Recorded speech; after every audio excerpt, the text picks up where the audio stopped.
What's cracking, investors? It's the video log. It takes 30,000 to a million.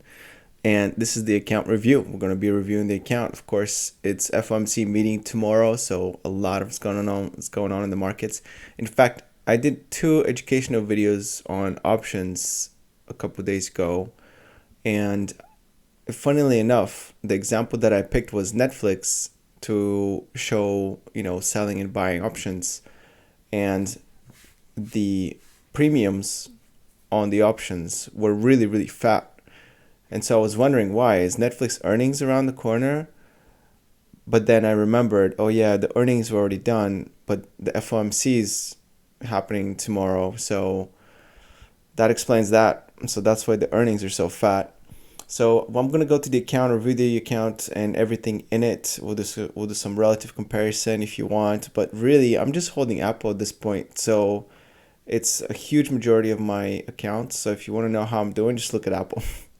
This is the account. I'm sitting at 172, 329, about $2,800 in the negative today, 1.6%, probably on par with the Nasdaq. I think the Nasdaq had a similar activity today, definitely losing to the S&P 500.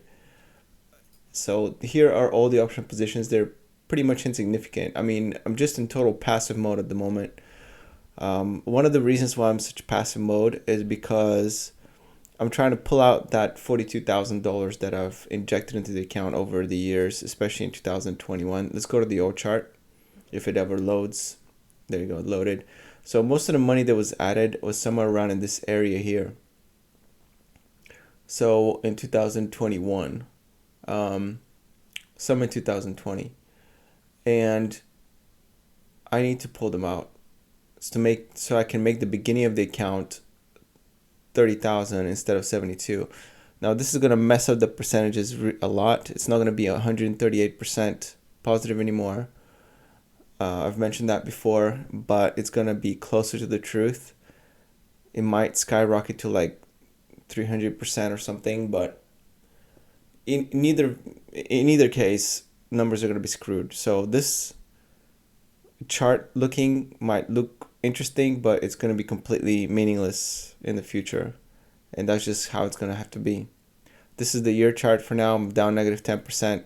If you remember, just a few days ago I was up 5% on the year over year chart. However, Apple had a huge rally, and along with some other stocks early in last year around this time, and so now we're not seeing that, so it's kind of flip-flopped on me, which was expected. 3 months chart, year to date, let's see, over 25% still year to date. 3 months chart, about even.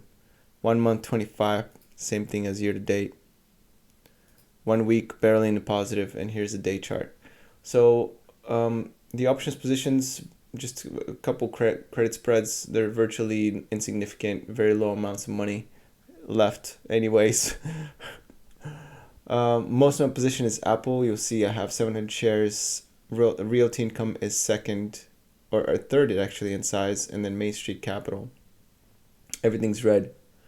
Let's go into the no, not into retirement, excuse me, in the investing tab, and you'll see that I have cash. That's 2%, 2.24% of my account. Then everything else is stocks and options. There's the little green graph if you want to look at it. And then my enormous amount of positions. Oh, look at this. It's 100.00. Okay, so I'm over 100 grand. The 700 Apple options are over 100 grand. I think I'm going to take 200 of these stocks and pull them out of the account, and the rest is going to have to come from Main Street Capital.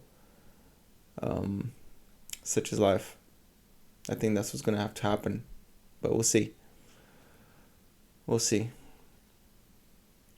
All right, so that's the investment tab. Nothing else to see here, really. Let's go into on the watch list. I'm still watching Smith & Wesson. It's still hovering about the same price that I exited the last few shares, more or less, plus or minus. For some reason, Goldman Sachs is still doing really well. I'm surprised about that. I really like Goldman Sachs. It's a little overvalued for me here. I'm going to buy it in 200s if I have the capital. There's a lot of things in my watch list, a lot of things I have no intention of buying, and I don't know why I still keep them there. I have to do a little cleanup. Chemical is always interesting. I wish I held chemical all the way from the tens. I used to use it for premium harvesting back like a few years back, maybe in 2018, 19. It was in the tens, so if I had kept those shares that I bought from under $10, I would have tripled my position right now. But that's just not how I roll. It's not what I do. So there you go. I also had Wheaton Precious Metals. Let me see how it's doing over the course of 5 years. It's probably about flat. I probably sold somewhere around here in this level, so I'm not really missing out on much. Yeah, precious metals have been interesting. Gold looks like it's going to be in a bull market for quite some time, and I don't know, maybe it's worth owning the majors or something. Or if you think it's going to have a spike up, the juniors might be a play. But I've made some money over the years on gold miners and also lost a bunch of money too. And I know that I know exactly when to buy them, but there's a long wait. There's a long wait. Like I made money with this account, I made money off of the miners in this area here in 2018 after the dip in December. I bought a bunch of silver and miners, and then I got like $15,000 after that. I also bought some silver and silver miners at the lows here. But if you bought anything in March 2020, you're basically a winner. So I'm trying not to go into negative anymore though.